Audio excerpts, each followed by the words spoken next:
Mobile Suit Gundam The Origin OVA won the Blue-Eye Casval. I'm gonna do a quick review, dude. It was beautiful. It was so good, really gripping and entertaining, and just hit me with such nostalgic feels.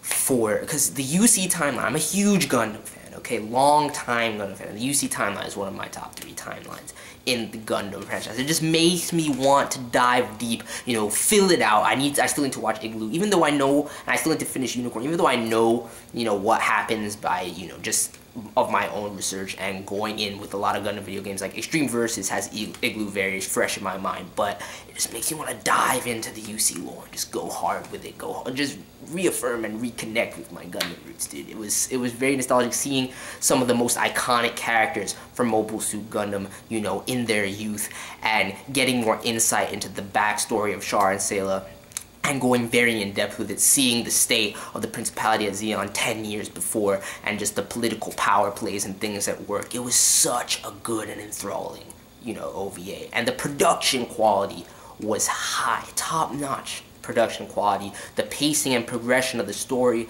the writing, the artwork, it was just very, I feel like even if you're not a long-time Gundam fan, and you're just kind of getting into the franchise, whether it be, you know, reading the Gundam Origin manga or some other timelines that you're venturing into, you'll enjoy this film regardless if you're a fan of anime, because it's so well put together. Sunrise is in top form with this production, and I'm straight up, I'm telling you this right now before I dive into anything. I'm going in. I need to get back into my Gundam roots. I need to go back, re-explore everything I loved about the UC timeline, and fill out the rest of it. Because the last thing that I really, truly rewatched and was into in terms of UC was Char's Counterattack. Like, I did watch, like, one of the Gundam Unicorns. I never finished it. I need to do that. And I need to watch Igloo. Those are the only 2 things I'm really missing. And do more research at F9 because I haven't finished that. But anyway, I digress. That's my done Gundam fanboy. I'm done with that. Let's dive into this. So basically where this is set, 10 years before the 1-year war begins, 10 or 11 years, I believe, going back to, you know, what is taking place inside 3 at this time when the Principality of Zeon has not declared independence, is still part of the Federation, and the political plays going on within the different Zeon families. You know, you got Zabi, you know, the Ral family, and of course, you know, the lineage of Casval and Estrella, you know, Sayla and Char, and their father, you know, Zeon, Degqin and everything like that, and his assassination, the political ploys going on at work. You see, like, Degqin, which still, he looks exactly the same at this point, but you see, like, a young, you know, Gideon and a young Dozel, you know, and various characters like that, you know, and it was just very interesting to see, like, young Ramba Ral going around, look, fucking Playboy status. The comedy was there. It was nice. It was nice to see. So I love the setup and pacing of this, you know, first OVA. You know, getting insight into just the sadness of Char and Sayla's upbringing. You see the promise that Sayla makes with her mother, with the moon turning and everything like that, and things. And such deep writing, great depth and exposition into the characters, you know, the most iconic characters in a sense, you know. Well, granted, we're not dealing with any of the Federation characters right now, dealing with strictly the Zeon side of things, but, you know, some of the most iconic characters from Mobile Suit Gundam.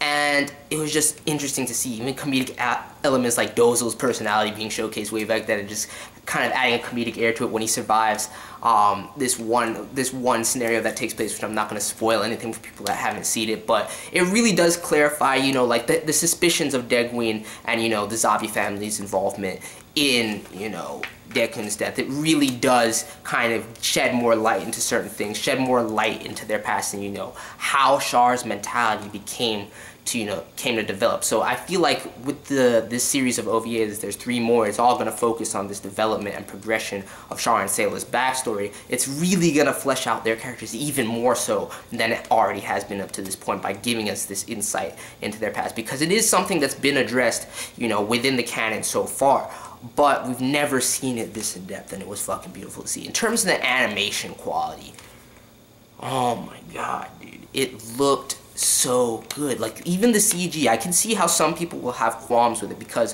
what Sunrise is doing is they're implementing more of their newer style things, like from Age onward, their kind of new aesthetic that they implement in stuff like now, like Reconquista and G.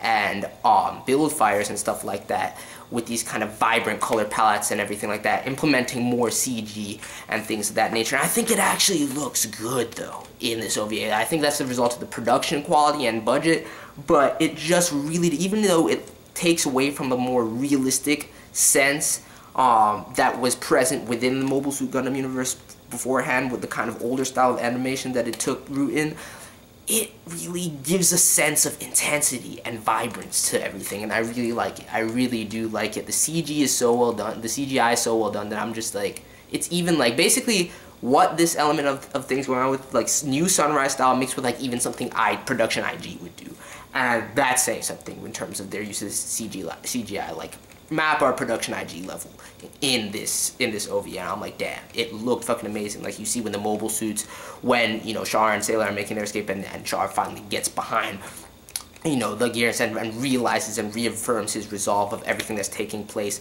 you know, with his father in this political, you know, game in the Zeon Empire. I'm just like, dude, like the animation, the CG, and the way that things are put together, or the beginning space battle that we get that is actually, you know, in the future from where the story of this actually takes place, and shit's just going in, like, yeah, it's more, you know, not as gritty and realistic, but it's fucking intense and beautifully done. It's so fluid. It was so fluid. And the character models were actually quite good. I was impressed with them. Just the air of everything, with the pacing and the writing and the way that the BGMs and the soundtrack worked. The soundtrack was beautiful, by the way. And just the comedic elements to it. I was like, even like hearkening to some Ghibli stuff, in all honesty, with the construction of OVA. So Sunrise did an amazing job at, you know, fleshing out and, you know, attaching this adage to the UC timeline and going in with it. It was beautiful. It was straight up beautiful. I don't want to go more in depth because I don't want to spoil anything, you know. Definitely something that's going to be really good. These OVAs are really good. I highly recommend them for both long-time Gundam fans. Of course, if you're, you know, if the UC timeline is your favorite, you're already going to be on this. I don't need to tell you that. But, you know, even newer people to the Gundam franchise, definitely check this out. It won't give you an overall sense, if this is like the first Gundam thing you did, it's not going to give you a real sense of, you know, the breadth of the Gundam universe and everything like that. It doesn't even give you the big picture of the UC timeline. It just really focuses in on the Principality of Zeon's past, leading up to, you know, the events 10 years in the future of them declaring independence and everything like that. So very interesting. Love the feels were real with, you know, Sayla's youth and everything like that, and just how she reacted to everything, how Char was changing. Like, there was this one scene, dude, with Zabi, and I'm like, dude, oh my god. Just the intensity of that moment and the declaration that Casval makes as a child. I'm just like, dude, because Char is one of my favorite characters. I'm going to say that right now. I was fanboying like crazy. Even though, you know, it focused, like, seeing young Ramba Ral, for example, dude, just, like, his personality, the comedic scenes with, like, the cat, Lucifer, and everything like that, and just the way he makes moves, the charisma he had back then, going into who I know him as. I'm just like, dude, this is fucking epic, right? Seeing, like, the comedy around Dozel, seeing all this exposition to certain things that I've always wanted to see, like, even Geddon, when he's playing that fucking Go game on the screen and everything. I like implementing newer forms of technology even nowadays that weren't really thought of back then into the setup and construction of everything, and it just was so enthralling overall. Just very good storytelling in terms of this first OVA. So let me know your thoughts. If I had to give it a score, I would give it a straight up 8 out of 10. Maybe after a rewatch I'll contextualize it more. It might bump up, actually, might go down, who knows.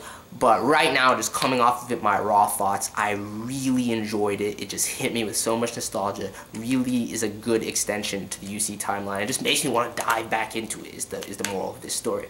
So let me know your thoughts. Definitely check it out.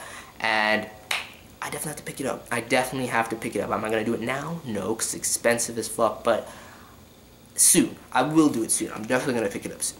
I'll be doing a lot. I'll be doing a lot with Gundam stuff. That's what this is telling me. I need to go back into my roots and get back into Gundam and bring that vibrance to the channel. So let me know your thoughts on everything, and I'm out. Peace.